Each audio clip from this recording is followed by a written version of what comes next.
Hi hello viewers, welcome to know your information channel. இன்னைக்கு நம்ம எந்த டாபிக்கை பத்தி பேச போறோம்னா, பெண் குழந்தைகள் பாதுகாப்பு திட்டத்தின் கீழ் எந்தெந்த மாதிரி நிதி உதவிகள் குழந்தைகளுக்கு கிடைக்குதுன்றத பத்தி தான் டீட்டெயிலா இந்த வீடியோல பார்க்க போறோம். வாங்க சேனலுக்குள்ள போலாம்.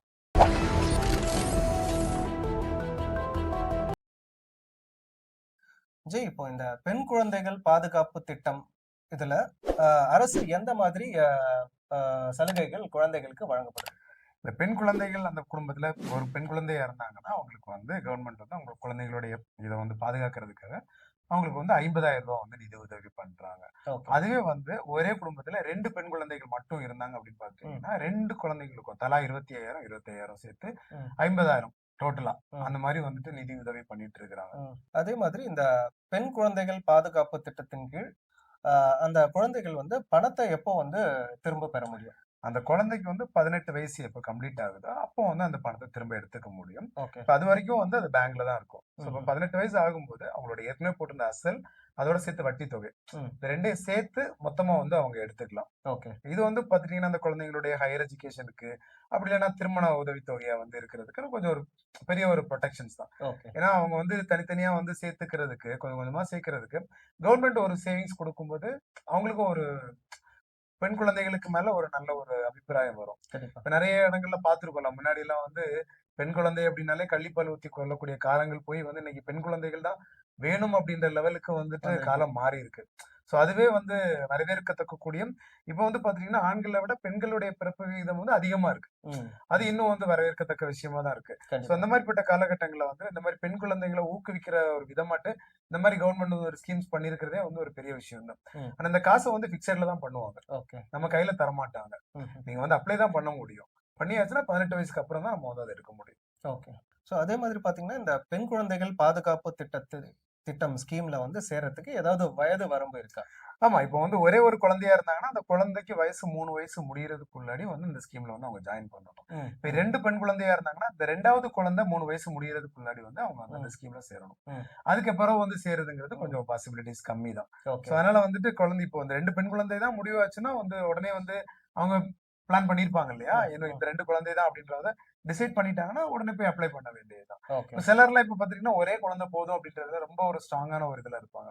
சோ அந்த மாதிரி இருக்கிறாங்கன்னா, அது ஒரு குழந்தை போதும் அப்படின்ற பட்சத்துல அந்த குழந்தை 3 வயசு முடியறதுக்குள்ளாடி அவங்க அப்ளை பண்ணாங்கன்னா, அவங்களுக்கு ஈஸியா அது ப்ராசஸ் ஆகுறதுக்கு வாய்ப்புகள் அதிகம். ஓகே. அதே மாதிரி இந்த பெண் குழந்தைகள் பாதுகாப்பு திட்டத்துல வந்து சேருவதற்கு பாத்தீங்கன்னா, இந்த வருமானம் ஏதாவது இன்கம் ஏதாவது தேவையா? அது இல்லாம வேற ஏதாவது இதர சலுகைகள் கிடைக்குமா?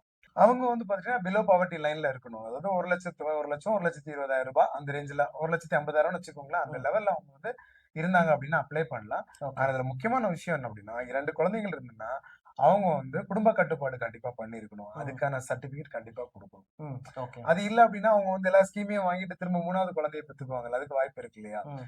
அதுல இன்னும் ஒரு விஷயம் என்னன்னா ஒரு பெண் குழந்தை அப்படின்னு நீங்க வந்து என்கிட்ட ஒரு பெண் குழந்தை இருக்கு, இன்னொரு பையனும் இருக்கிறான், நானும் எலிஜிபிளான்னு கேட்க கூடாது. அதாவது ஒரே ஒரு பெண் குழந்தை அப்படி இல்லைன்னா 2 பெண் குழந்தைகள். ஆண் குழந்தை அந்த குடும்பத்துல இருந்துச்சுன்னா அவங்க இந்த ஸ்கீம்ல வந்து வரமாட்டாங்க. எலிஜிபிலிட்டியே கிடையாது. ஓகேங்களா? அதனால ஒரு பெண் குழந்தை அப்படின்னா ஆமா ஒரு பெண் குழந்தை இருக்கு, ஒரு ஆண் குழந்தை இருக்கு. அப்ப நானும் இந்த ஸ்கீமுக்கு வரலாமா அப்படின்னு கேட்கக்கூடாது. சோ இப்ப 2 பெண் குழந்தைங்களா இருந்தாங்கன்னா அவங்களுக்கு கண்டிப்பா அந்த பெனிஃபிட்ல வரலாம். ஆனா அவங்க வந்து குடும்ப கட்டுப்பாடு பண்ணி இருந்திருக்கணும். 2வது முடிச்சு ஸ்டெரிலைசேஷன் பண்ணியிருக்கணும். கருத்தடை பண்ணுனாங்க அப்படின்னா தான் இந்த ஸ்கீமுக்கே எலிஜிபிள் ஆகுறாங்க. இல்லாட்டி எலிஜிபிள் ஆக அடுத்தது 3வதுக்கெல்லாம் கொடுக்க முடியாது. ஆமா. சோ அந்த ஒரு சிக்கல்கள் இருக்கு. ஓகே. அதே மாதிரி இந்த பெண் குழந்தைகள் பாதுகாப்பு திட்டத்துல 18 வயசு ஆயிடுச்சுன்னு வச்சுக்கோங்களேன். ஆனவுடனே அந்த பணத்தை வந்து நம்ம பெறத்துக்கு ஏதாவது வந்து செக்லிஸ்ட் ஏதாவது இருக்கா? அதாவது குழந்தை வந்து 10th பாஸோ ஃபெயிலோ ஆனா 10th எக்ஸாம் எழுதியிருக்கணும். ஏன்னா அந்த அதுதான் ஒரு ப்ரூஃபா அவங்க பாக்குறாங்க.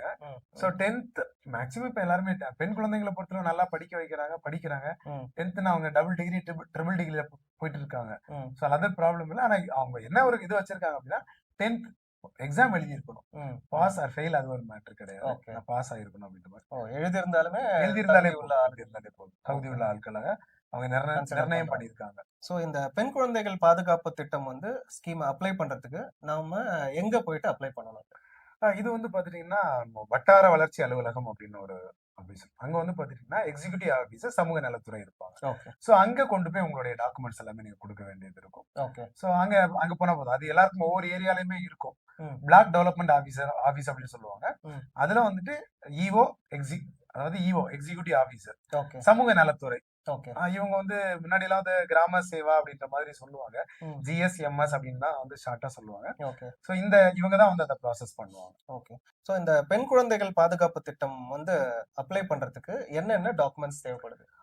ஃபர்ஸ்ட் வந்து நான் சொன்னேன்ல குடும்ப கட்டுப்பாடு சான்றிதழ். அது ம், கண்டிப்பா வேணும். 2வது பேரண்ட்ஸ் உடைய ஏஜ் சர்டிபிகேட் வேணும். ம், குழந்தையோட பிறப்பு சான்றிதழ் வேணும். ம். வருமான வரி சான்றிதழ். அதுக்கப்புறம் அவங்க வந்து எங்க இருக்கிறாங்கங்கிற இருப்பிட சான்றிதழ். இது ஓகே. ரொம்ப ரொம்ப முக்கியம். ம், ரேஷன் கார்டு, ஆதார் கார்டு. இது வந்து ம், ஸ்டேட் கவர்ன்மெண்ட் ஸ்கீம்ல நீங்க என்ன ஸ்கீமுக்கு போனீங்க அப்படின்னாலும், ம். உங்களோட ரேஷன் கார்டு, ஆதார் கார்டு. நம்ம ஆல்ரெடி சொல்லியிருக்கோம் இல்லையா? உங்களோட ரேஷன் கார்ட பார்த்தாலே நீங்க வந்து பிரையாரிட்டி ஹவுஸ் ஹோல்டா, நான் பிரையாரிட்டி ஹவுஸ் ஹோல்டான்னு தெரிஞ்சிரும். ஓகே, 2வது உங்களுடைய வருமான சான்று. எதுக்குன்னா, ஒருவேளை நீங்க நான் பிரையாரிட்டி ஹவுஸ் ஹோல்டா உங்க ரேஷன் கார்டு இருக்கிற பட்சத்துல, உங்களுடைய வருமான சான்ற அவங்க பார்ப்பாங்க. ஓகே. நீங்க வந்து உங்களுடைய ஆண்டு வருமானம் ரூ. 1,00,000க்கு கீழ இருக்கா, மேல இருக்கான்னு பார்ப்பாங்க. ம், சோ அத வந்து பார்த்துட்டு அவங்க டிசைட் பண்ணுவாங்க. வீட்டுக்கும் வந்து ஃபீல்ட் இன்ஸ்பெக்ஷன் வர்றதுக்கு வாய்ப்புகள் இருக்கு. ஓகே, சோ ரேஷன் கார்ட வந்து கண்டிப்பா கேட்கறது வந்துட்டு நம்ம அத வச்சு தெரிஞ்சுக்கலாம் அப்படின்றது. ஓகே, குடும்ப கட்டுப்பாடு சான்றிதழ் இல்ல அப்படின்னா, நீங்க அந்த ஸ்கீம்க்கு எலிஜிபிலிட்டியே கிடையாது. ஓகே. டைரக்ட்டா சரிங்களா? ரிஜெக்ட் பண்ணிருவாங்க. டைரக்ட்டா ரிஜெக்ட் பண்ணிருவாங்க. சோ ம். இதெல்லாம் வந்து பேசிக் டாக்குமெண்ட் இந்த ஸ்கீம்க்கு அப்ளை பண்றதுக்கு. ஓகே. அதே மாதிரி இந்த பெண் குழந்தைகள் பாதுகாப்பு திட்டத்த வந்து ஸ்கீம வந்து நாம எங்க, எப்படி அப்ளை பண்றது? ஆன்லைன்லயும் அப்ளை பண்ணலாமா? இது வந்து ஆஃப்லைன்ல அப்ளை பண்ணலாம். ஆன்லைன்ல அப்ளை பண்ணலாம். ஆஃப்லைன பொறுத்தளவு வந்து பார்த்தீங்கன்னா, வட்டார வளர்ச்சி அலுவலகம் சொல்லுவாங்க. பிளாக் ம், டெவலப்மென்ட் ஆபீஸ். இங்க வந்து எக்ஸிக்யூட்டிவ் ஆபீசர் சமூக நலத்துறை அப்படின்னு ம், ஒருத்தவங்க இருப்பாங்க. அதுல ம், அவங்க அது ஒரு டீமே இருப்பாங்க வச்சுக்கோங்களேன். சோ அவங்க கிட்ட இருந்து நீங்க அப்ளை பண்ண வேண்டியது இருக்கும். ம், இது இல்ல நீங்க ஆன்லைன்ல போய் அப்ளை பண்ணலாம் அப்படின்னு பார்த்தீங்கன்னா, பக்கத்துல இருக்கக்கூடிய இ-சேவை மையத்துல போயிட்டு எல்லா சப்போர்ட்டிவ் டாக்குமெண்ட் நம்ம ஆல்ரெடி சொன்னோம் இல்லையா? ம், சப்போர்ட்டிவ் ம். டாக்குமெண்ட்லாம் குடுத்து நீங்க அப்ளை பண்ணிக்கலாம். ஓகே, சோ இது 2ம் தான். இது வந்து ஈஸி ப்ராசஸ் தான். ஒண்ணும் ப்ராப்ளம் இல்ல. ஓகே. ஸோ வியூவர்ஸ் இந்த பெண் குழந்தைகள் பாதுகாப்பு திட்டம் ஸ்கீம்னால எங்க, எப்படி அப்ளை பண்ணணும் அப்படின்ற டீடைல்ஸ் இந்த வீடியோல பார்த்திருப்பீங்க. அதே மாதிரி மீண்டும் உங்கள அடுத்த வீடியோல சந்திப்போம். தேங்க்ஸ் ஃபார் வாட்சிங் நோ யுவர் இன்ஃபர்மேஷன் சேனல். நன்றி, வணக்கம். வணக்கம்.